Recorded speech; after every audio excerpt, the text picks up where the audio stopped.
Hello दोस्तों, आपके अपने चैनल एसजी नॉवल वर्ल्ड में आप सबका स्वागत है। ऐसे ही रोचक स्टोरी के लिए चैनल को सब्सक्राइब जरूर कर लीजिए। आइए अब एपिसोड कंटिन्यू करते हैं। एपिसोड 201, क्या रोहन मार देगा आदित्य को? उद्धरण चिन्ह। आदित्य मिस्टी को देखता है, वो ढंग से खड़ी भी नहीं हो पा रही थी। आदित्य रोहन को देखता है, तभी रोहन बोलता है, वो बॉस प्रीति और मिस्टी इसके घर पर बेहोश पड़ी थी। मैं हॉस्पिटल ले जा रहा था इसे, लेकिन इससे आपसे कुछ जरूरी बात करनी है, इसलिए मुझे यहाँ लाना पड़ा। पहले आदित्य अपनी कुर्सी से उठकर मिस्टी के सामने खड़े होते हुए बोलता है, बोलो। मिस्टी उससे बोलती है, जीजू वो जिया। जिया का नाम मिस्टी के मुंह से सुनते ही आदित्य और रोहन दोनों उसे ध्यान से देखने लगते हैं। तभी मिस्टी बोलती है, सॉरी जीजू, वो मैंने आपसे कल झूठ झूठ बोला। वो जिया कल घर पर ही थी। उसकी बात सुनते ही आदित्य का दिमाग खराब हो जाता है, तो अपने माथे पर उंगलियां चलाते हुए उसे घूरते हुए बोलता है, आगे बोलो। मिस्टी उसे देखती है तो वो बहुत गुस्से में लग रहा था, तो मिस्टी उससे बोलती है, जीजू आपसे मैं बहुत डरती हूँ, लेकिन आप जो चाहो मुझे सजा दे सकते हैं, लेकिन प्लीज जिया को बचाए, प्लीज उसे बचा लिया। उसकी बात सुनते ही रोहन उससे बोलता है, मिस्टी तुम्हें कैसे पता कि लेडी बॉस खतरे में है? तभी आदित्य मिस्टी से बोलता है, बीवी कहाँ है? मिस्टी जो जबरदस्ती होश में रहने की कोशिश कर रही थी, वो पीछे की तरफ गिरने लगती है। तभी रोहन उसे संभाल लेता है। मिस्टी रोहन की शर्ट को पकड़े जबरदस्ती अपनी आंखें खोलते हुए बोलती है, वो जिया को राज जबरदस्ती अपने साथ लेकर चला गया। हमने कोशिश की थी, लेकिन हम उसे नहीं छुड़ा पाए। प्लीज आप उसे उसके पास से लेकर आइए, वरना वो कुछ भी कर सकता है। उसकी बात सुनकर आदित्य मिस्टी को घुरे जा रहा था। तभी मिस्टी बेहोश हो जाती है, तो रोहन उसके गाल थपथपाते हुए बोलता है, मिस्टी तुम्हें ये सब कैसे पता है? मिस्टी जो बेहोश हो चुकी थी, वो कुछ बोल ही नहीं रही थी। तभी आदित्य गुस्से में रोहन से बोलता है, बीवी शुरू से मिस्टी के साथ में थी, लेकिन मेरे वहां जाने पर भी तुम्हारी गर्लफ्रेंड ने मुंह नहीं खोला। इसे लेकर जाओ यहाँ से। पहले मैं उस कमीने को बताता हूँ कि वो किससे पंगा ले रहा है। मैं बीवी को लेकर आ जाओ, फिर सबको सजा मिलेगी। सभी को अपने मन की करने का शौक है न, तो अब देखते हैं कौन कौन अपने मन की करता है। आदित्य की बात सुनकर रोहन मिस्टी के साथ जो होने वाला है वो सोचने लगता है। तभी आदित्य उससे बोलता है, तुम्हें सुनाई नहीं दिया मैंने क्या कहा? रोहन मिस्टी को गोद में उठा लेता है और आदित्य से बोलता है, बॉस मैं भी चल रहा हूँ आपके साथ। आज तो उस राज को मार ही दूंगा मैं। रोहन मिस्टी को गोद में लेकर वहां से निकल जाता है। वही आदित्य अपनी बंदूक अपने कबर्ड से निकाल कर बाहर निकलने की वाला होता है कि तभी उसका फोन बजता है। वो अपना फोन उठाता है तो सामने से हंसने की आवाज सुनाई देती है। आदित्य को उसका गुस्सा बढ़ाने के लिए ये आवाज ही काफी थी।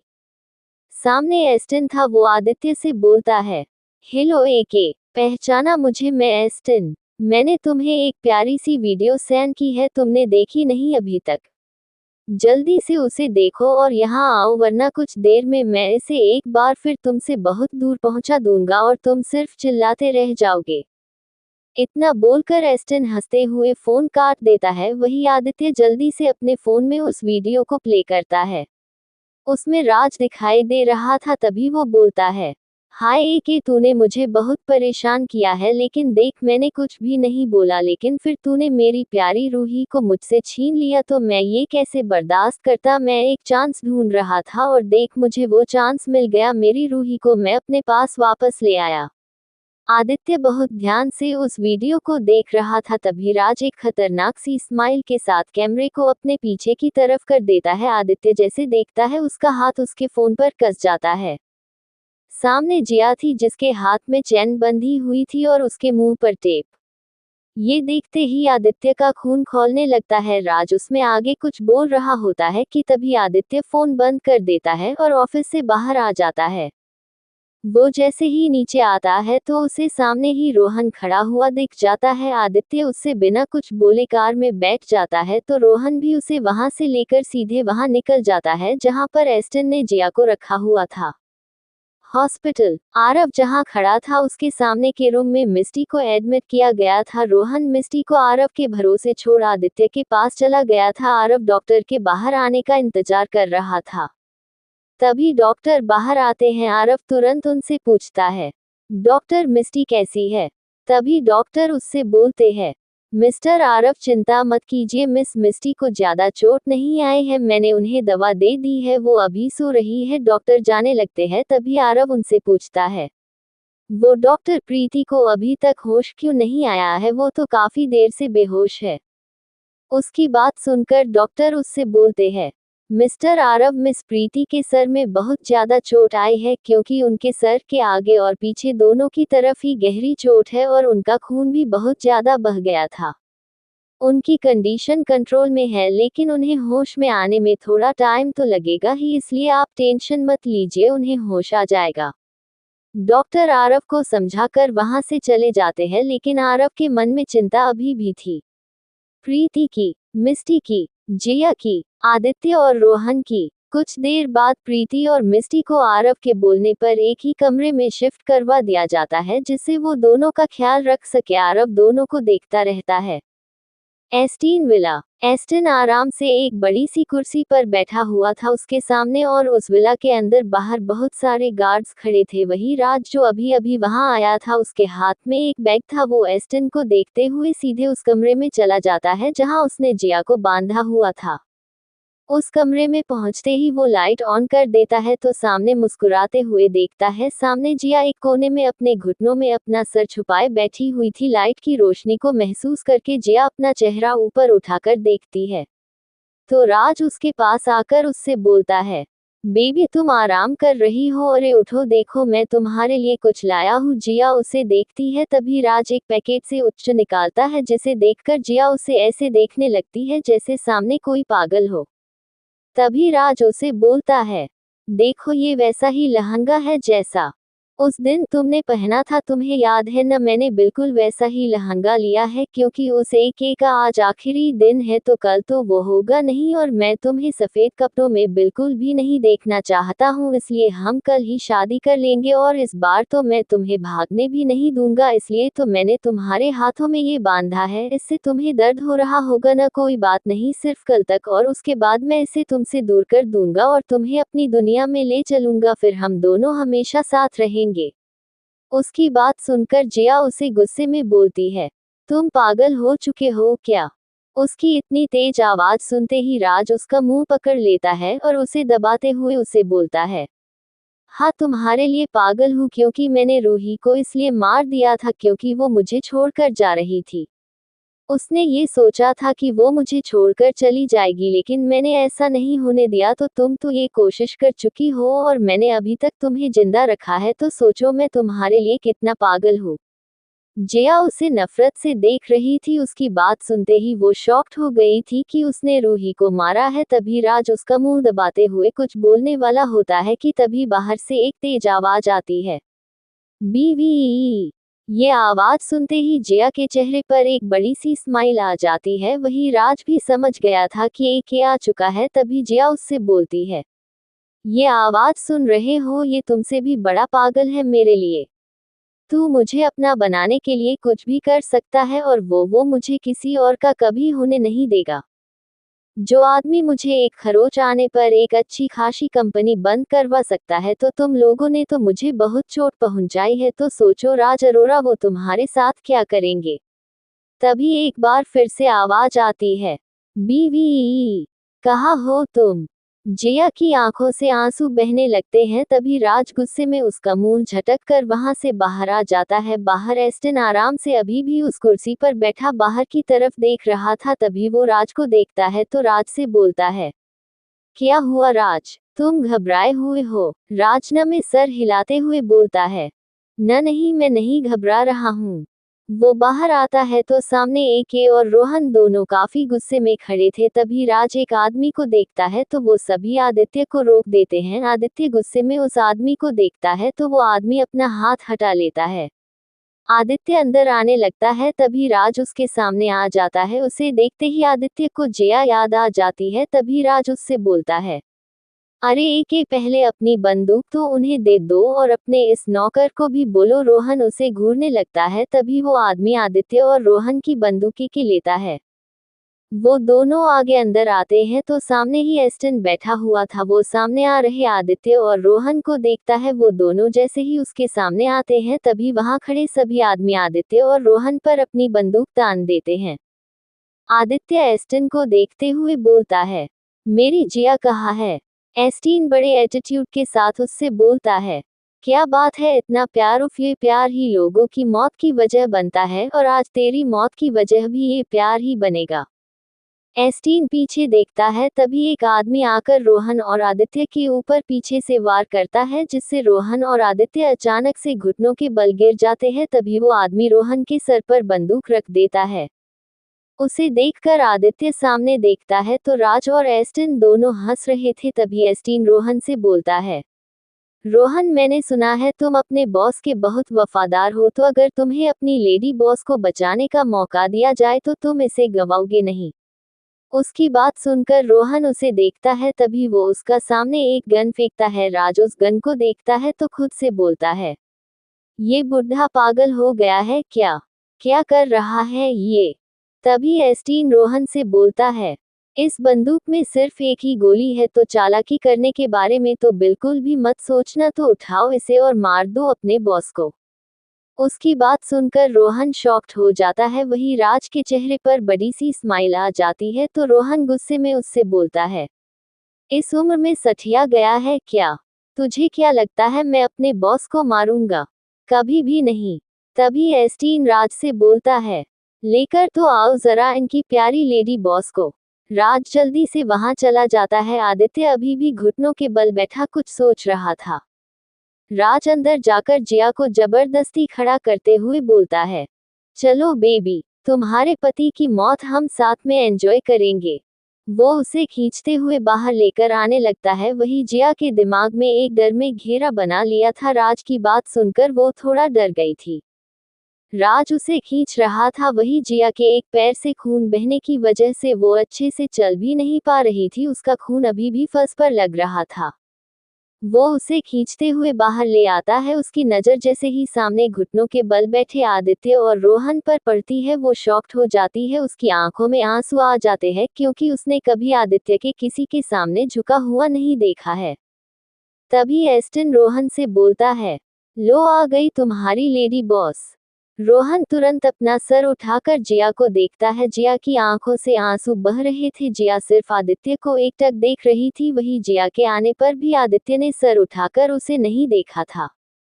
एस्टीन अपनी कुर्सी पर बैठे हुए राज को देखता है। तभी राज अपनी गन जिया के सर पर लगा देता है। ये देखते ही रोहन घबरा जाता है। तभी एस्टीन उससे बोलता है, मारो अपने बॉस को, वरना तुम कुछ फैसला करो, उससे पहले तुम्हारी प्यारी लेडी बॉस के मैं चिथड़ी उड़ा दूंगा।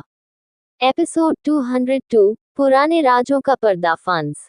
ये देखकर रोहन थोड़ा सा अंदर से घबरा जाता है, क्योंकि राज किसी भी वक्त जिया को मार सकता था। वही जिया वो सिर्फ आदित्य को देख रही थी, जो सर नीचे किए हुए था।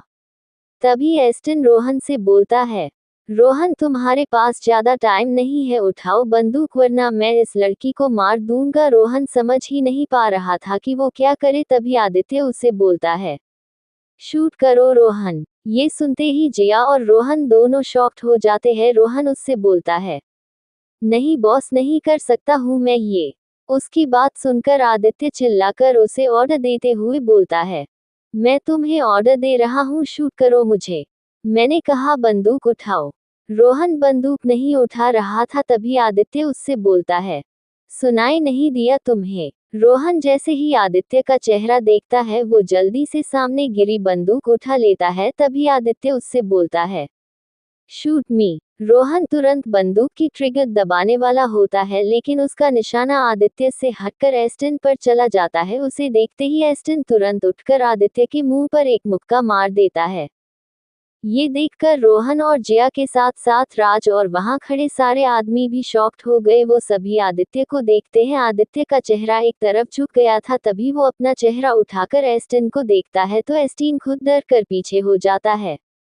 आदित्य के होठों के किनारे से खून बहने लगा। वो उसे अपने अंगूठे से पोंछते हुए एस्टिन को देखता है। तभी एस्टिन रोहन को एक थप्पड़ खींचकर मारते हुए बोलता है, मेरे साथ बिल्कुल भी चालाकी नहीं, वरना ये जो लड़की खड़ी है न तेरी लेडी बॉस, इसकी खोपड़ी में मैं यहाँ जितनी बंदूकें हैं सबकी गोलियां उतरवा दूंगा। मुझे 1 मिनट लगेगा ये करने में, तो चुपचाप से जो बोल रहा हूँ वो कर, मार इस एक को। रोहन गुस्से से एस्टन को घूर रहा था। तभी राज बंदूक का ट्रिगर जिया के सर में दबाते हुए बोलता है, जल्दी कर वरना मैं सच में इसे मार दूंगा। मुझे जितना मेरी रूही से प्यार है उससे ज्यादा इस एके से नफरत है, जल्दी कर। आदित्य रोहन को देखता है। तभी रोहन तुरंत आदित्य के सर में वो बंदूक लगा देता है। आदित्य उसे देख रहा था। रोहन आंखें बंद करके एक लंबी सांस लेकर जिया को देखता है जो बेबस सी खड़ी हुई थी। रोहन जैसे ही जिया को देखता है, जिया रोते हुए उससे बोलती है, रोहन नहीं, प्लीज रोहन, तुम इन्हें अपना बड़ा भाई मानते हो न, प्लीज मत करो, मेरी जान बचाने के लिए ये मत करो प्लीज। मेरी जान इनमें ही बसती है, अगर इन्हें कुछ हो गया तो मैं तो वैसे ही मर जाऊंगी, प्लीज रोहन मत करो। जिया की बात सुनकर राज और एस्टिन दोनों हंसने लगते हैं। तभी आदित्य रोहन से बोलता है, रोहन मैं तुम्हारा बॉस हूँ तो मेरी बात सुनो, शूट करो मुझे। आदित्य की बात सुनकर रोहन आदित्य को देखते हुए जिया से बोलता है, सॉरी लेडी बॉस। वो आदित्य के सर पर बंदूक लगाते हुए को एस्टिन से बोलता है, मैं सिर्फ लेडी बॉस को बचाने के लिए ये कर रहा हूँ, तो पहले उन्हें छोड़ो, तभी मैं बॉस पर गोली चलाऊंगा। उसकी बात सुनकर एस्टिन उससे बोलता है, एस्टिन कभी भी अपनी बात से पीछे नहीं हटता है, इसके मरते ही मैं इस लड़की को छोड़ दूंगा। तभी रोहन उससे बोलता है, ठीक है। वो आदित्य के सर पर अपनी बंदूक लगाते हुए खड़ा होकर एक नजर चारों तरफ डालता है और उससे बोलता है, सॉरी बॉस। जिया जो घबरा गई थी वो जोर जोर से रोने लगती है, क्योंकि जिया जानती है कि रोहन कभी भी आदित्य की बात को नकारता नहीं है। वो राज से बोलती है, राज प्लीज इन्हें छोड़ दो, प्लीज तुम मुझे मार दो, लेकिन प्लीज इन छोड़ो। रोहन नो प्लीज मत करो। रोहन जो ट्रिगर दबाने ही वाला होता है उसे देखकर सामने खड़ा एस्टिन और राज दोनों खतरनाक तरीके से मुस्कुराने लगते हैं। जिया को रोता हुआ देखकर एस्टिन हंसने लगा था। ये देखकर आदित्य के हाथों की मुठ्ठियां कस जाती है। दोनों बहुत ध्यान से आदित्य को मरते हुए देखना चाहते थे। जिया को जैसे ही लगा कि रोहन गोली चलाने वाला है वो अपनी आंखें जोर से बंद कर लेती है। तभी रोहन अपनी वॉच में टाइम देखता है और ट्रिगर पर अपनी उंगली टाइट करता है। जिया की सांसें रुक गई थी। तभी रोहन गोली चला देता है। गोली की आवाज सुनते ही जिया चिल्ला देती है, आदित्य। तभी उसे एक तेज आवाज आती है। जिया जल्दी से अपनी आंखें खोलकर सामने नजर घुमाती है तो एके बिल्कुल ठीक है और उस राज के हाथ में गोली लगी हुई थी। वही एस्टिन जिया के मुंह से आदित्य नाम सुनकर पूरी तरह शॉक्ड हो चुका था। वो कुछ समझ पाता तभी एके सामने खड़े एस्टिन के पैरों पर एक जोरदार लात मारता है, जिससे वो झटके से राज के पास गिरता है। वहां खड़ा कोई कुछ समझ पाता तभी आदित्य उठकर उस बड़ी सी कुर्सी पर किसी राज की तरह बैठ जाता है। एस्टिन गुस्से में उठने की कोशिश करता है। तभी आदित्य उसी सी बंदूक से उसके और राज दोनों के पैरों में गोली मार देता है। दोनों की एक जोरदार चीख पूरे विला में गूंज उठती है, जिसे सुनकर जिया कांप जाती है। एस्टिन आगे कुछ कर पाता तभी रोहन एक दूसरी बंदूक दोनों के ऊपर निशाना लगाकर बोलता है, अगर जरा भी हिले तो मैं अपनी बंदूक का निशाना बिल्कुल भी नहीं चूकता हूँ, ये तुम दोनों जान गए होगे। जिया जो पैर में गोली लगने की वजह से गिरने वाली होती है कि तभी आदित्य उसका हाथ पकड़कर उसे अपनी तरफ खींच लेता है और झटके से उसे अपनी गोद में बिठा लेता है। जिया एक बार फिर से शॉक्ड हो जाती है। तभी आदित्य उसके बाल उसके कान के पीछे करते हुए बोलता है, एके से इतनी दुश्मनी बहुत महंगी पड़ी। एस्टिन उर्फ मिस्टर अभिषेक कपूर। वो सामने गिरे एस्टिन को देखता है। वही एस्टिन जो पहले से ही जिया के मुंह से एके के लिए आदित्य नाम सुनकर शॉक्ड था। वो इस बात को सुनकर और शॉक्ड हो गया था कि आदित्य जानता है कि ये एस्टिन ही अभिषेक कपूर है। वो उसे नफरत से देखते हुए गुस्से से अपने चेहरे से मास्क हटाकर फेंकते हुए बोलता है, तू आदि। तभी आदित्य हंसते हुए उससे बोलता है, शौक लगा न अभिषेक कपूर की मैं आदित्य हूँ। हाँ, मैं ही आदित्य कपूर हूँ जिसकी फैमिली को तूने मारा। मैं वही आदित्य कपूर हूँ जिसकी चाची करुणा कपूर और जिसकी बहन आरोही कपूर थी। और मैं वही अंडरवर्ल्ड का किंग AK हूँ जिसकी बीवी को तुम दोनों ने इस हाल में पहुंचाया, तो तुम दोनों कैसे आराम से मर सकते हो। उसकी बात सुनकर एस्टन अपने आदमियों को देखते हुए चिल्ला कर बोलता है, तुम सब खड़े खड़े क्या देख रहे हो, मारो इन्हें। तभी रोहन हंसते हुए बोलता है, ये सब अब हमारे आदमी है। एपिसोड 203, राज की मौत और आदित्य का जिया के लिए खतरनाक सरप्राइज। उसकी बात सुनकर राज और अभिषेक जी दोनों वहां खड़े सभी आदमियों को देखते हैं जो हिल भी नहीं रहे थे, जैसे उन्हें यहाँ सब कुछ होते हुए से कोई फर्क न पड़ रहा हो। वो सभी नीचे सर झुकाकर खड़े थे। तभी रोहन फिर से बोलता है, अब समझ आया कि आपके ये सारे आदमी अब हमारे लिए काम कर रहे हैं मिस्टर कपूर। एस्टन के हाथों की मुठिया कस जाती है क्योंकि उसे भरोसा ही नहीं हो रहा था कि उसके सामने बैठा अंडरवर्ल्ड का किंग AK ही उसका वो भतीजा है जिसे वो न जाने कितने सालों पहले एक गुमनाम इंसान बनाकर भूल चुका था।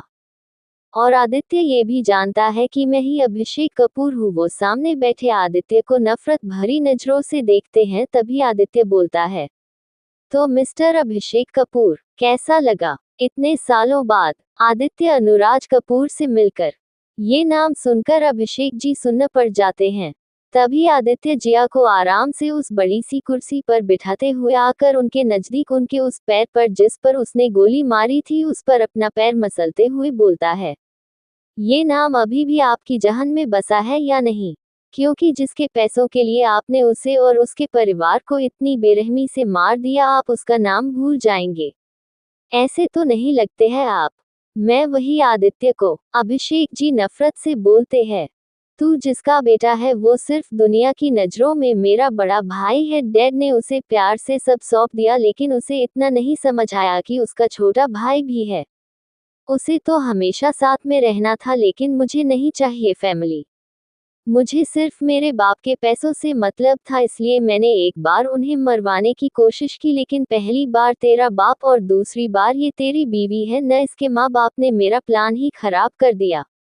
तभी वो जिया को देखते हुए बोलते हैं, तुझे पता है मैं तुझसे इतनी नफरत क्यों करता हूँ? क्योंकि मेरे सारे काम तूने और तेरे माँ बाप ने खराब करने का ठेका ले रखा था। ऊपर से मेरे पूजनीय डैड, उनका वो इतना वफादार आदमी कि उसके सामने वो मेरी बात नहीं सुन रहे थे। मुझे ये बात बहुत बुरी लगती थी। उस टाइम मैंने मॉम डैड को मरवाने की कोशिश की, लेकिन तेरे माँ बाप ने आकर बीच में उन्हें बचा लिया। मेरा गुस्सा ये सुनकर खत्म नहीं हुआ था कि डैड तुझे ले आए। पता है, तुझे देखकर मुझे उसी दिन जान से मार देने का मर किया था।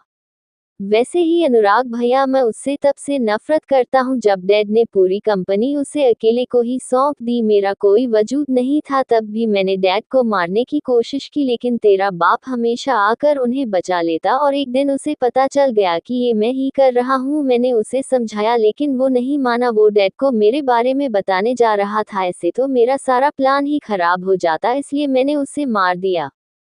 उसकी बात सुनकर जिया तो पूरी तरह शॉक्ड हो चुकी थी। वही राज को पहले से ये सब नहीं पता था, वो सब कुछ समझने की कोशिश कर रहा था। रोहन भी पहली बार इतना सब सुन रहा था, तो वो भी अभिषेक जी को नफरत से देख रहा था।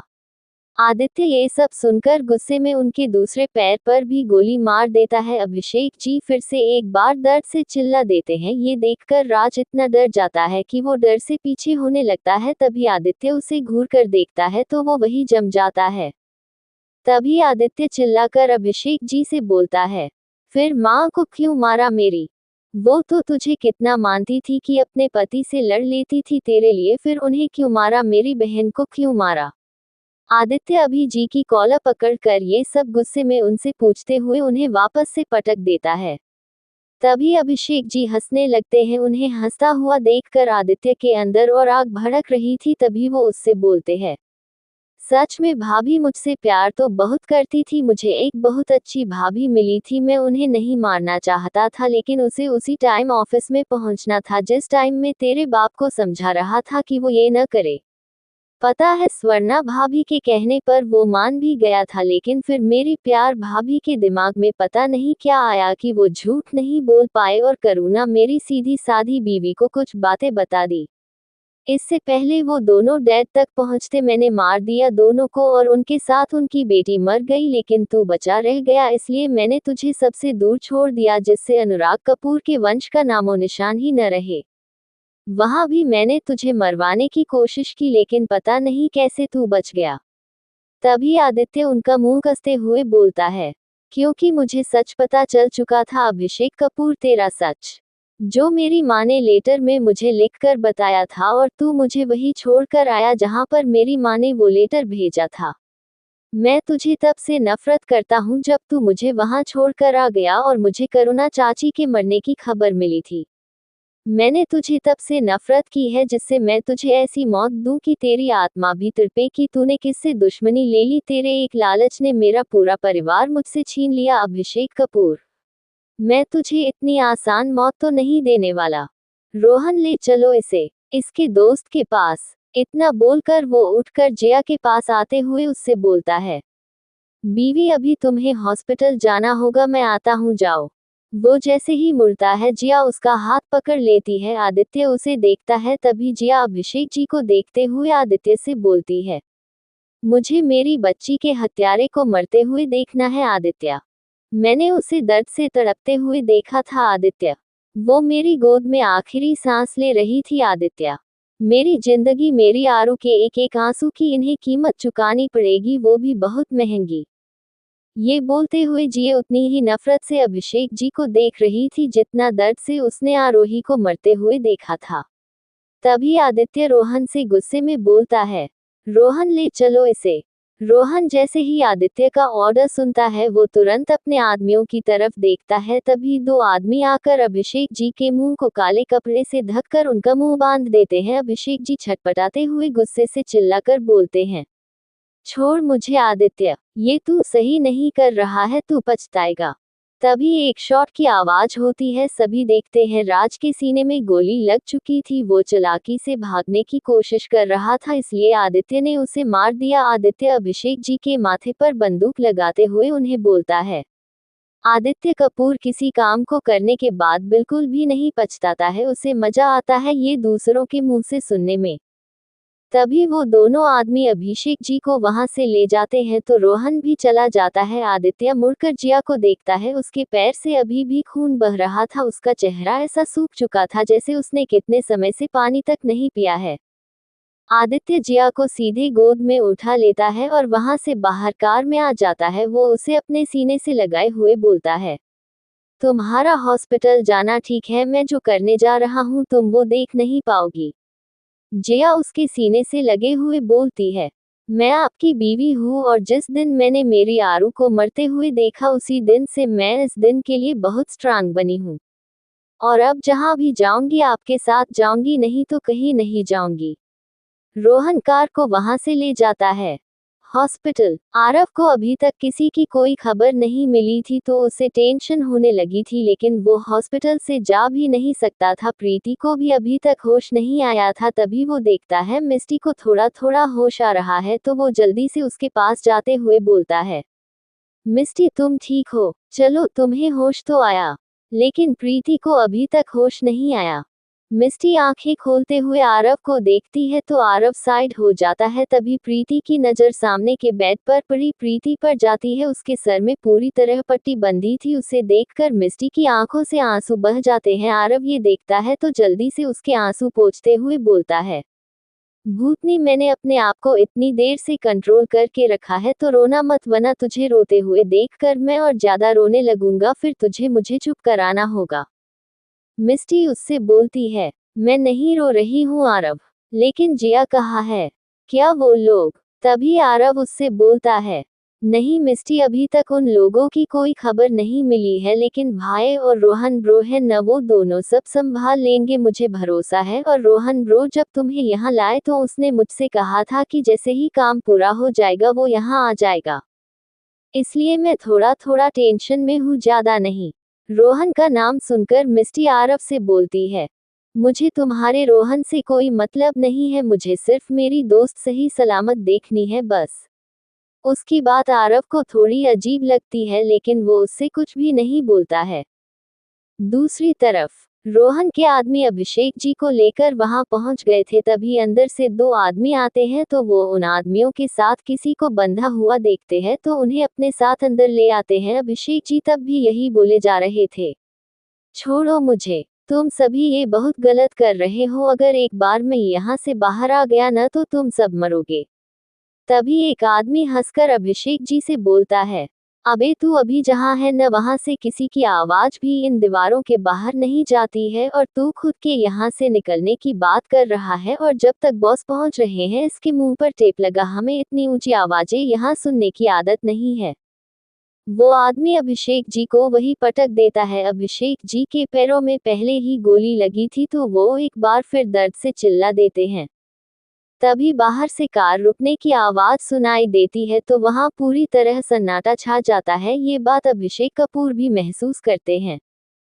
तभी अंदर आते हुए जूतों की आवाज सुनकर सभी गार्ड्स अपना सर नीचे कर लेते हैं। आदित्य जिया को गोद में लिए अंदर आता है और उसे अपनी किंग साइज कुर्सी पर बिठाते हुए बोलता है, तुम्हारे लिए एक सरप्राइज है बीवी।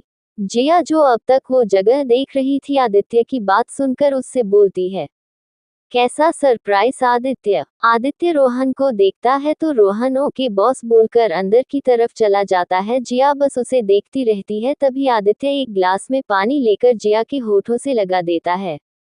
जिया आदित्य को देखती है तो वो उसे बोलता है, पियो। जिया जैसे ही पानी पीने वाली होती है तभी अभिषेक जी की आवाज आती है, आदित्य छोड़ मुझे। ये सुनते ही जिया पानी छोड़कर उनकी तरफ देखने लगती है। ये देखकर आदित्य का दिमाग खराब हो जाता है। वो अपनी आंखें जोर से बंद करते हुए जिया का चेहरा अपनी तरफ करते हुए उसके हाथ में पानी का ग्लास पकड़ा देता है। जिया जैसे ही आदित्य की आंखों में देखती है वो तुरंत पानी पीने लगती है। तभी उसे एक दर्द भरी चीखें सुनाई देती है जिसे सुनते ही जिया सहम जाती है। वो आदित्य को देखती है तभी आदित्य उसे बोलता है, रिलैक्स। तभी सामने से रोहन किसी को खींचते हुए लेकर आ रहा था। जिया जैसे ही ये देखती है वो शॉक्ड हो जाती है। एपिसोड 204, बदले का अंत और जिया का आदित्य से डर। जिया जैसे ही सामने देखती है उसकी आंखें शॉक से बाहर आने लगती है। जिया के गले में पानी ही अटक जाता है जिससे वो खांसने लगती है तो आदित्य जल्दी से उसकी पीठ पर हाथ फेरने लगता है। जिया सामने देखती है, सामने रोहन किसी को खींचते हुए बाहर लेकर आ रहा था। वो आदमी पूरी तरह खून से सना हुआ था। उसका चेहरा ढंग से समझ में नहीं आ रहा था। उसे देखकर जिया के अंदर एक डर पैदा होने लगता है। तभी आदित्य जिया के कान के पास आकर धीरे से बोलता है, रिलैक्स बीवी, यही तुम्हारा सरप्राइज। रोहन उसे लाकर जिया के सामने पटक देता है। जिया उसे देखते ही कांप जाती है। वो आदमी अपना चेहरा उठाकर जिया को देखने की कोशिश करता है लेकिन उसकी आंख सूजी हुई होने की वजह से वो अच्छे से उसे देख नहीं पा रहा था। तभी आदित्य जिया से धीरे से बोलता है, पहचानो बीवी, कौन है ये? तुम्हारी बच्ची को जिसने मारा, मैंने उसकी जिंदगी नर्क से बदतर बना दी है। अब ये दोनों साथ में मरेंगे, बहुत बुरे मरेंगे। उसकी बात सुनकर जिया धीरे धीरे सांस लेते हुए उसे देखती है। तभी आदित्य रोहन से बोलता है, दो बिछड़े हुए दोस्तों को मिलाओ रोहन। रोहन ओके बॉस बोलकर अभिषेक जी के पास जाता है और उन्हें भी खींच कर लाकर उस आदमी के सामने कर देता है। वो अभिषेक जी के मुंह से काला कपड़ा हटा देता है। वो काला कपड़ा जैसे ही हटता है अभिषेक जी इधर उधर देखने लगते हैं। तभी अचानक से वो अपने सामने उस आदमी को देखकर अचानक से पीछे हो जाते हैं। ये देखकर आदित्य उनसे बोलता है, अरे आप घबरा क्यों रहे हैं मिस्टर कपूर? ये आपके पुराने दोस्त हैं, मिलिए इनसे। वो जबरदस्ती दोनों के हाथ पकड़कर मिला देता है। उस आदमी का हाथ भी जैसे धीरे धीरे गलने लगा था तो अभिषेक जी उससे अपना हाथ पीछे खींचने लगते हैं। तभी वो आदमी अभिषेक जी से बोलता है, अभिषेक कपूर, तुम आ गए। अभिषेक जी उसकी आवाज सुनते हैं तो उसे ध्यान से देखने लगते हैं। जैसे ही उन्हें समझ में आता है कि वो कौन है वो शॉक्ड हो जाते हैं। तभी उनके मुंह से निकल जाता है, आहूजा। आहूजा उसे देखने लगता है। वही जिया भी शॉक्ड हो गई क्योंकि उसे अब जाकर समझ में आया कि ये वही आहूजा है, विक्रांत आहूजा का बाप जिसने आरोही को मारा। जिया जैसे ही समझ पाती है उसकी आंखें आंसुओं से भर जाती है। वो उठकर आहूजा के एक थप्पड़ इतनी तेज मारती है कि वो गिर जाता है। ये देखकर आदित्य के चेहरे पर एक खतरनाक स्माइल आ जाती है। तभी जिया उसे दूसरा थप्पड़ लगाते हुए आदित्य से बोलती है, ये अभी तक जिंदा क्यों है आदित्य? ये मरा क्यों नहीं अभी तक? जिस इंसान ने मेरी बच्ची मुझसे दूर कर दी, आपने उसे जिंदा क्यों रखा है अभी तक? आदित्य जिया से कुछ बोलता तभी जिया की नजर रोहन के हाथ में पकड़ी बंदूक पर पड़ती है, तो वो जल्दी से उसके हाथ से बंदूक छीनते हुए आहूजा के ऊपर तान देती है। वो गुस्से में उसके ऊपर बंदूक चला देती है। तभी आदित्य जल्दी से जिया के हाथ ऊपर कर देता है, जिससे फायर दूसरी तरफ हो जाता है। जिया उसे देखती है तो आदित्य उसे वापस से कुर्सी पर बिठाते हुए बोलता है, तुम्हारी बच्ची के हत्यारे को इतनी आसान मौत देना चाहती हो? जिया उसे देखती है, फिर सामने आहूजा और अभिषेक जी को देखते हुए नफरत से बोलती है, नहीं बिल्कुल नहीं। आदित्य मुस्कुराते हुए उससे बोलता है, फिर देखो अब इनकी मौत। वही अभिषेक जी तो सिर्फ आहूजा को देख रहे थे कि इतने साल में आदित्य ने उसका क्या हाल बना दिया है। अब तो उन्हें भी डर लगने लगा था। तभी आदित्य उनसे बोलता है, डर लग रहा है क्या चाचा जी? अभिषेक जी आदित्य के मुंह से अपने लिए चाचा जी सुनकर उससे बोलते हैं, आदि बेटा, मैं तुम्हारा चाचा हूँ, तुम्हारी प्यारी करुणा चाची का पति, प्लीज मेरे साथ ऐसा मत करो। मैं तुमसे अपनी गलतियों के लिए माफी मांगता हूँ, प्लीज मुझे माफ कर दो। तुम चाहो तो मैं इस लड़की से भी माफी मांग लेता हूँ। तभी आदित्य रोहन से बोलता है, रोहन इन दोनों दोस्तों के लिए तैयारी करवाओ। रोहन ओके बॉस बोलकर वहां से चला जाता है। तभी आदित्य अभिषेक जी से बोलता है, मैं गलतियों की माफी नहीं देता हूँ मिस्टर कपूर, सीधे सजा देता हूँ। तभी दो आदमी आहूजा और अभिषेक जी को खींचते हुए वहां से ले जाने लगते हैं, तो आदित्य जिया को गोद में उठाकर उसे सीढ़ियों से ऊपर लेकर आता है। जिया वहां खड़े काले कपड़े पहने हाथों में बंदूक लिए सभी आदमियों को देखे जा रही थी, जो एक बार भी नजर उठाकर उन्हें नहीं देख रहे थे। आदित्य जिया को लाकर एक दूसरी चेयर पर बिठाते हुए उससे बोलता है, अब देखो तुम्हारे पति ने इनकी मौत का कितना अच्छा इंतजाम किया है। वो उसे नीचे देखने का इशारा करता है। जिया वहां से नीचे देखती है तो उसे कुछ समझ में नहीं आता है। नीचे खाली जमीन पर सिर्फ दो कुर्सी लगी हुई थी। जिया कुछ देर देखती रहती है, तभी वो दोनों आदमी आहूजा और अभिषेक जी को लाकर उन कुर्सियों पर बांध देते हैं। आहूजा और अभिषेक जी खुद को छुड़ाने की मशक्कत करते हुए चिल्ला रहे थे, आदित्य छोड़ दे प्लीज। तभी अभिषेक जी चिल्लाते हुए जिया से बोलते हैं, जिया तुम तो एक अच्छी लड़की हो न बेटे, प्लीज अपने पति को बोलो न कि वो मुझे माफ कर दे, ये सब न करे प्लीज। आदित्य जिया को देखता है, उसे लगा जिया इमोशन हो रही है। तभी जिया उससे बोलती है, मेरी आरू को मारने से पहले आप लोगों ने एक बार भी नहीं सोचा कि उसे कितना दर्द होगा, वो कितना तड़पेगी। अगर वो मेरे पास होती तो मैं एक बार को आपको माफ भी कर देती, लेकिन नहीं है वो मेरे पास। वो दूर हो गई मुझसे सिर्फ आप लोगों की वजह से। जिया की आंखों से आंसू झरने की तरह बह रहे थे। तभी आदित्य बोलता है, तो अब खत्म करते हैं ये सब। मिस्टर कपूर जाए ऊपर, मेरे डैड आपका इंतजार कर रहे होंगे, आपको वहां भी तो उनके सवालों के जवाब देने होंगे। इतना बोलकर आदित्य मुस्कुराता है। तभी ऊपर से धीरे धीरे आग की चिंगारियां उन दोनों के ऊपर पड़ती है। उसे महसूस करते ही दोनों एक दर्द भरी आवाज में चीखने लगते हैं। उनकी आवाज सुनकर जिया भी खड़ी होकर देखती है, तो सामने देखते ही उसकी आंखें फटी की फटी रह जाती है, क्योंकि ऊपर आग जल रही थी और उस आग की चिंगारियां अंगारों के जैसे धीरे धीरे आहूजा और अभिषेक जी के शरीर पर पड़ रही है। जैसे ही उन दोनों के शरीर पर एक आग पड़ती, वो दोनों जोरों से चिल्लाने लगते हैं, क्योंकि वो एक चिंगारी ही उनके शरीर को उस जगह पर बुरी तरह जला रही थी। वो दोनों इतनी तेज चिल्ला रहे थे कि जिया के रोंगटे खड़े हो जाते हैं ये सीन देखकर। वही रोहन और उसके आदमी कुछ दूरी पर बिल्कुल शांत खड़े ये सब देख रहे थे। उनकी आवाज उस जगह को डरावना बना रही थी। तभी आदित्य रोहन से बोलता है, इनकी आवाज बहुत कम है रोहन। रोहन खुद शॉक्ड हो जाता है आदित्य की बात सुनकर, क्योंकि आहूजा और अभिषेक जी झुलसते जा रहे थे और उनकी आवाज आदित्य को कम लग रही थी। तभी रोहन अपने एक आदमी को देखता है तो वो जी सर बोलकर ऊपर चला जाता है जहां से आग गिर रही थी। तभी अचानक से उन अंगारों की स्पीड तेज हो जाती है, जैसे कोई आग की बारिश हो रही है। जैसे ही आहूजा और अभिषेक जी पर वो तेजी से गिरना शुरू होता है, दोनों अपनी पूरी जान लगाकर चिल्लाने लगते हैं। आहूजा तुरंत दम तोड़ देता है, वही अभिषेक जी अभी भी चिल्ला रहे थे। तभी आदित्य बोलता है, ओहो, एक दोस्त बहुत जल्दी चला गया। उस आग का असर इतना तेज था कि अब आहूजा की बॉडी के साथ साथ अभिषेक जी भी जलने लगे थे। उस आग में से उनके जोर जोर से चिल्लाने की आवाज आ रही थी। जिया जल्दी से अपनी आंखें डर से बंद कर लेती है। वही रोहन के भी हाथों की मुट्ठियां कस गई थी, क्योंकि एक एक सजा देने के तरीके से वाकिफ था, लेकिन इतनी दर्दनाक सजा ये उसके भी जहन में नहीं आई। तभी आदित्य जिया के पीछे जाकर उसकी कमर में हाथ डालते हुए उसके कान के पास आकर धीरे से बोलता है, अब हुआ है बदला पूरा बीवी। जिया के मुंह से शब्द ही नहीं निकल रहे थे। तभी आदित्य बोलता है, आंखें खोलो बीवी, इतना अच्छा नजारा फिर देखने को नहीं मिलेगा।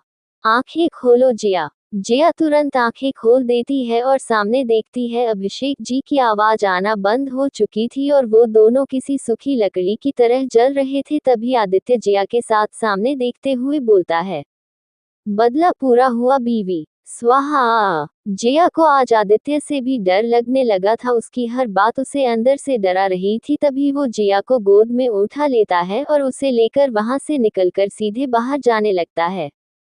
जिया बिना कुछ बोले सामने ठंडी पड़ चुकी वो आग देख रही थी, जिसमें कुछ मिनट पहले आहूजा और अभिषेक जी जिंदा जल गए। आदित्य जिया को बाहर लेकर जाते हुए रोहन से बोलता है, रोहन, इसे साफ करने को बोल दो और चलो। रोहन जी बॉस बोलता है तो आदित्य जिया को लेकर बाहर कार में आ जाता है। जिया के दिमाग में अभी भी वही सब घूम रहा था जैसे अभिषेक जी मरे। तभी रोहन बाहर आता है, वो कार स्टार्ट करता है और वहां से हॉस्पिटल के लिए निकल जाता है।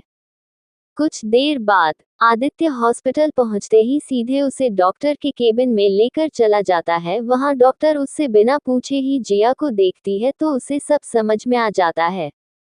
वो जिया के पैर से खून साफ करके उसे अच्छे से चेक करते हुए उसके पैर में पट्टी बांध देती है और उसके कुछ टेस्ट करके उसे उसी रूम में शिफ्ट करवा देती है जहां पर पहले से ही मिस्टी और प्रीति थी।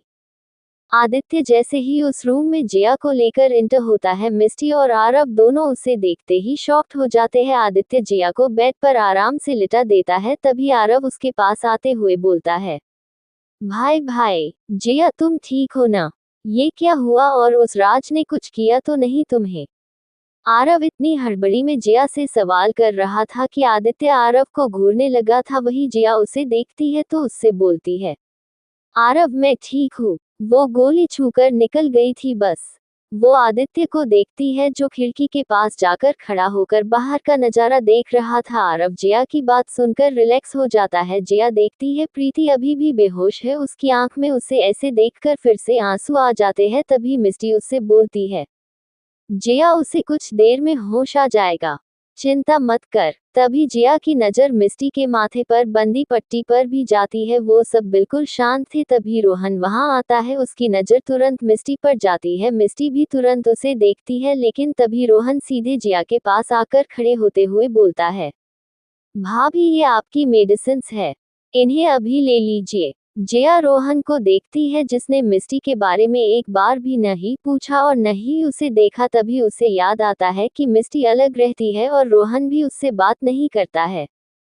जिया खुद से बोलती है, जरूर कुछ हुआ है, मैंने अपनी प्रॉब्लम में ये ध्यान ही नहीं दिया। आरव रोहन को देखता है तो जल्दी से उससे बोलता है, रोहन ब्रो सब हो गया ना? रोहन हाँ में सर हिला देता है। आरव इस बात का मतलब समझ रहा था। वो थोड़ा उदास हुआ, लेकिन फिर उसके चेहरे पर स्माइल आ गई।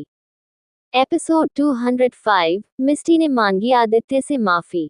आरव की आंख में थोड़ा सा पानी आ जाता है। रोहन उसे देखता है तो आरव अपने चेहरे पर मुस्कान लाते हुए बोलता है, फाइनली हमारी पूरी फैमिली अब साथ है। ये सुनकर सभी एक दूसरे को देखने लगते हैं। जिया आदित्य को देखती है जिसने वहां से निकलने तक से जिया से बात भी नहीं की थी। रोहन बाहर जाने लगता है। तभी आदित्य उसे बोलता है, रुको। रोहन मुड़कर उसे देखता है तो आदित्य अंदर आ रही एक नर्स को देखते हुए बोलता है, इसके हाथ का ट्रीटमेंट करो। सभी ये सुनकर रोहन को देखने लगते हैं। मिस्टी भी देखने लगती है, वो थोड़ा घबरा गई थी। तभी जिया रोहन से बोलती है, रोहन तुम्हें चोट लगी है? रोहन सभी को देखते हुए बोलता है, नहीं, ज्यादा नहीं, थोड़ी सी चोट आई है। मैं ट्रीटमेंट बाहर करवा लूंगा। वो जाने लगता है, तभी आदित्य उससे बोलता है, मैंने जाने को नहीं कहा है। रोहन रुक जाता है। जिया उसे बोलती है, रोहन दिखाओ कहाँ चोट लगी है तुम्हें। सभी रोहन को देख रहे थे, तभी वो नर्स भी रोहन से बोलती है, सर प्लीज। रोहन अपनी शर्ट के बटन खोलते हुए उसे अपने एक हाथ से निकाल देता है। जैसे ही सभी उसका हाथ देखते हैं तो सभी की आंखें शॉक से खुली रह जाती है, क्योंकि रोहन के एक हाथ के बाजू पर एक बड़ा सा कट लग गया था। लेकिन किसी को इस बात की खबर तक नहीं हुई। मिस्टी तो बस रोहन को ही देखने लगती है। तभी जिया रोहन से बोलती है, रोहन तुम्हें इतनी बड़ी चोट लगी और तुम इसे छुपा रहे थे, कब लगी ये चोट। आरव भी रोहन से बोलता है, हाँ रोहन ब्रो, तुम्हें ऐसे कौन से टाइम पर चोट लगी कि जिया ने देखा नहीं। तभी रोहन बोलता है, वो रात सिर्फ बेहोश हुआ था, आप लोग बाहर निकले तभी उसने मुझ पर वार किया, लेकिन मैंने उसे देख लिया, उसी में मुझे ये लग गया। तभी आरव उससे पूछता है, वो राज गया या अभी। रोहन उससे बोलता है, नहीं वो मर गया, मैंने उसकी आखिरी सांस रुकने तक उसे देखा। आरव ये सुनकर एक चैन की सांस लेता है। किसी के मरने की बात ये सभी बहुत ही नॉर्मल तरीके से कर रहे थे, वही वो नर्स जैसे ही ये सब सुनती है उसके हाथ कांपने लगते हैं। तभी आरव उससे बोलता है, आप ट्रीटमेंट करो इसके हाथ का, मुझे मेरा रोहन ब्रो ऐसे अच्छा नहीं लग रहा है। वो नर्स कांपते हाथों से रोहन के हाथ का खून साफ करने लगती है। रोहन दूसरी तरफ मुंह करके बैठा था। तभी आरव उस नर्स से बोलता है, आप मत घबराए, हम बहुत सीधे साधे लोग हैं, आपको ये कुछ नहीं करेंगे। ये सुनकर रोहन आरव को घूरने लगता है। वही जिया सिर्फ मिस्टी को देख रही थी, जो बार बार रोहन को देख रही थी, लेकिन रोहन अपना सर झुकाए बैठा हुआ था। कुछ देर में वो नर्स रोहन के हाथ में पट्टी बांध देती है और जाने लगती है। तभी उसे कुछ याद आता है तो वो आदित्य से बोलती है, वो सर आपकी चोट, डॉक्टर ने आपके ट्रीटमेंट के लिए भी कहा है। ये बोलते हुए वो बेचारी नर्स भी कांप रही थी। आदित्य उसे देखता है तो उससे बोलता है, मुझे किसी ट्रीटमेंट की जरूरत नहीं है, जाओ यहाँ से। तभी आरव आदित्य का हाथ पकड़कर उसे जबरदस्ती लाकर जिया के बेड पर बिठा देता है। आदित्य आरव को घूर कर देखता है। तभी आरव उस नर्स से बोलता है, आप इनकी मत सुनिए, आप कीजिए जो आपको करना है। आदित्य आरव को जान से मार देने वाली नजरों से देख रहा था। वो नर्स हाथ में रुई लेकर आदित्य के हाथ के पास लगे खून को साफ करने वाली होती है कि तभी आदित्य उसे घूर कर देखता है तो वो नर्स डर जाती है। वो अपने कदम पीछे ले लेती है। सभी उसे देखते हैं तो जिया उससे बोलती है, आप मुझे बता दीजिए, मैं कर देती हूँ। वो नर्स जल्दी से वो बॉक्स जिया के पास रख देती है। जिया आदित्य को देखती है, जो उसके पास बैठा जरूर था, लेकिन जिया को देख भी नहीं रहा था। जिया अपने हाथ में रुई लेकर आदित्य को देखती है तो आदित्य उसे नहीं देखता है। जिया उसका चेहरा अपनी तरफ करती है और उस रुई से आदित्य के होठों के पास लगे खून को साफ करने लगती है। आदित्य उसे कुछ नहीं बोलता है। ये देखकर सभी के चेहरे पर एक मुस्कान आ जाती है। जिया उस नर्स से पूछती है, अब क्या करना है। तो वो नर्स आदित्य के चोट को देखते हुए बोलती है, थोड़ा ही कट है तो आप ये दवा लगा दीजिए, वो ठीक हो जाएगा। जिया वो दवा अपनी उंगली में लेकर आदित्य के होठ के पास की चोट पर लगाने लगती है। जिया समझ रही थी कि आदित्य उससे बात नहीं कर रहा है, वही आदित्य वो सिर्फ जिया का चेहरा देख रहा था, क्योंकि जिया उसके बहुत करीब थी। जिया की नजर अचानक से आदित्य के चेहरे पर जाती है तो आदित्य तुरंत दूसरी तरफ देखने लगता है। जिया के चेहरे पर स्माइल आ जाती है। वो उस नर्स से बोलती है, हो गया, आप जाए। वो नर्स ओके मैम बोलकर वहां से चली जाती है। तभी जिया आरव को देखती है, जो प्रीति को देख रहा था। तभी जिया उससे बोलती है, आरव क्या देख रहे हो।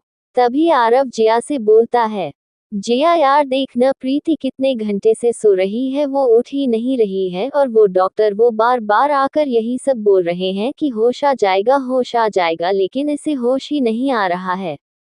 तभी मिस्टी प्रीति को देखती है, जो थोड़ी बहुत हिलने लगी थी, उसे होश आने लगा था। वो जल्दी से आरव से बोलती है, ओए बंदर, प्रीति को होश आ रहा है। आरव ये संथी जल्दी से भागकर प्रीति के पास आकर उसे देखने लगता है। प्रीति धीरे धीरे अपनी आंखें खोल रही थी। आरव जल्दी से उसके माथे पर किस करते हुए उसे बोलता है, बेबी तुम्हें होश आ गया, तुम ठीक हो? तभी प्रीति बोलती है, जी जिया कहाँ है? आरव मुड़कर जिया को देखता है तो जिया बेड से उतरने लगती है। तभी आदित्य बोलता है, नीचे पैर रखने की कोशिश भी मत करना। जिया और बाकी सभी मुंह बनाकर खड़ूस से आदित्य को देखने लगते हैं। तभी आरव प्रीति से बोलता है, प्रीति वो देखो जिया बिल्कुल ठीक है। प्रीति जिया को देखती है तो जिया मुस्कुराते हुए हाँ में सर हिला देती है। तभी प्रीति उससे बोलती है, अब कहीं मत जाना प्लीज।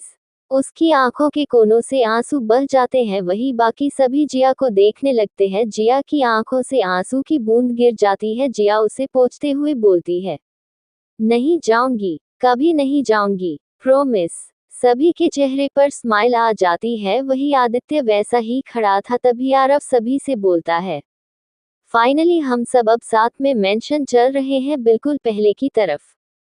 ये सुनकर मिस्टी के चेहरे की स्माइल गायब हो जाती है। वो रोहन को देखती है जो अभी भी सर नीचे किए बैठा था। तभी वो आदित्य से बोलती है, जीजू। आदित्य और बाकी सभी उसे देखते हैं। तभी मिस्टी बोलती है, वो मैं आपसे सॉरी बोलना चाहती थी, मेरी वजह से इतना सब हुआ। अगर मैं पहले ही आपको सब सच बता देती तो बात इतनी आगे नहीं बढ़ती और आज सभी यहाँ नहीं होते। इसलिए हो सके तो प्लीज मुझे माफ कर दीजिएगा। आदित्य मिस्टी की बात का कोई जवाब नहीं देता है। तभी वहां पर अचानक से अवी पहुंचता है। वो मिस्टी को ही ढूंढ रहा था। वो जैसे ही अपने सामने मिस्टी को देखता है तो जाकर सीधे उसे लगे लगा लेता है। ये देखते ही वहां पर सभी को गुस्सा आ जाता है। सभी अवी को घूरने लगते हैं। वही रोहन जो अब तक बैठा था वो गुस्से में खड़ा हो गया था। तभी मिस्टी अवी से बोलती है, अवी मैं ठीक हूँ। अवी उसे देखता है तो उससे बोलता है, तुम्हें इतनी चोट लग गई और तुमने मुझे इतनी लेट बताया, चलो घर चलो, मैं तुम्हारा अच्छे से ख्याल रखूंगा वहां पर। तभी आरव उससे बोलता है, अभी ब्रो उसका ख्याल रखने के लिए हम लोग हैं तो आप इतना कष्ट मत कीजिए। उसकी बात सुनकर अभी वहां सभी को देखता है तो प्रीति को देखते हुए बोलता है, प्रीति तुम्हें भी चोट लगी है? प्रीति मुंह बनाते हुए बोलती है, हाँ लगी तो है। अभी दोनों से बात कर रहा था। वही जिया को समझ ही नहीं आ रहा था कि ये कौन है। मिस्टी जिया को देखती है तो उससे बोलती है, अभी वो जिया है मेरी दोस्त। और जिया ये अभी है, मेरे सामने वाले फ्लैट में रहता है और मेरी कंपनी का बहुत अच्छा एम्प्लॉय भी है। तभी अभी बोलता है, और मिस्टी का बहुत अच्छा दोस्त भी हूँ।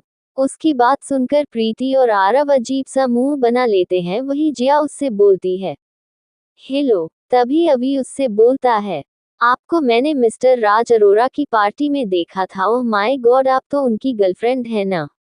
ये सुनकर तो आदित्य अवी को जान से मार देने वाली नजरों से घूरने लगा था। तभी जिया उससे बोलती है, नहीं मैं जिया हूँ, जिया आदित्य कपूर। जिया ये बोलते हुए मुस्कुराकर आदित्य को देखती है। तभी आदित्य उसे देखकर फिर से दूसरी तरफ देखने लगता है। तभी मिस्टी बेड से उतरते हुए सभी से बोलती है, जिया और प्रीति प्लीज एक दूसरे का ख्याल रखना और आरव तुम इन दोनों का ख्याल रखना। तभी जिया उससे बोलती है, मिस्टी तुम कहाँ जा रही हो?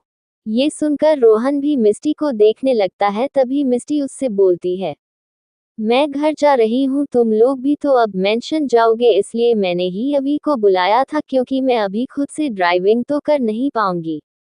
अभी मिस्टी का हाथ पकड़कर उसे ले जाने लगता है। प्रीति मिस्टी को आवाज देती है तो मिस्टी इशारे से उसे कुछ बोलती है जिससे प्रीति चुप हो जाती है। वही रोहन के हाथों की मुट्ठियां कस चुकी थी लेकिन वो अभी भी कुछ बोल नहीं रहा था। जिया मिस्टी और रोहन को ही देख रही थी लेकिन वो एक बार भी मिस्टी को रोकती नहीं है क्योंकि उसे इस बारे में अभी कुछ पता ही नहीं था। तभी आदित्य सभी से बोलता है, आरव डिस्चार्ज पेपर के वक्त बाद में रोहन के साथ आकर कंप्लीट कर देना, अभी चलो सभी। आरव ओके भाई बोलकर प्रीति को आराम से गोद में उठा लेता है। तभी प्रीति उससे बोलती है, आरव मिस्टी को रोको ना। आरव उसे बाहर लेकर जाते हुए बोलता है, नहीं प्रीति, अब जो करना है रोहन ब्रो को खुद करना होगा। वो उसे लेकर चला जाता है। अभी भी मिस्टी को गोद में उठाने वाला होता है। ये देखकर रोहन गुस्से में उसकी तरफ बढ़ने लगता है लेकिन तभी मिस्टी अभी से बोलती है, अभी मैं चल लूंगी। रोहन के कदम रुक जाते हैं। अभी मिस्टी का हाथ पकड़कर उसे धीरे धीरे लेकर जाने लगता है। जिया अभी भी रोहन को देख रही थी तो रोहन आदित्य और जिया से बोलता है, बॉस मैं कार में हूँ, आप दोनों आ जाए। वो सीधे वहां से चला जाता है। तभी आदित्य आकर जिया को अपनी गोद में उठा लेता है और सामान देखते हुए चलने लगता है। जिया उसके गले में बाहें डाले उसे ही देख रही थी, लेकिन आदित्य कुछ नहीं बोलता है। रोहन पहले ही नीचे आकर कार के पास खड़ा था। तभी वहां पर आरव, प्रीति, मिस्टी और अभी पहुंचते हैं। आरव प्रीति को दूसरी कार में बिठा लेता है। तभी वहां जिया और आदित्य भी पहुंचते हैं। रोहन अभी भी मिस्टी को नहीं देख रहा था। मिस्टी को अभी ले जाकर कार में बिठाने लगता है। तभी मिस्टी का हाथ अचानक से कार के गेट से टकरा जाता है। मिस्टी के मुंह से आह निकल जाती है। उसकी आवाज सुनते ही रोहन तुरंत भागकर मिस्टी के पास आते हुए उसका हाथ पकड़ लेता है। ये देखकर आरव और अभी दूर पर ही रुक जाते हैं। मिस्टी रोहन को देखने लगती है। तभी रोहन उसके हाथ को सहलाते हुए बोलता है, आराम से बैठना चाहिए न, तुम बच्ची हो क्या। बाकी का नेक्स्ट एपिसोड नेक्स्ट पार्ट में कवर करेंगे। कहानी को लाइक शेयर कमेंट जरूर करें और प्लीज लाइक भी जरूर करें। Thank you.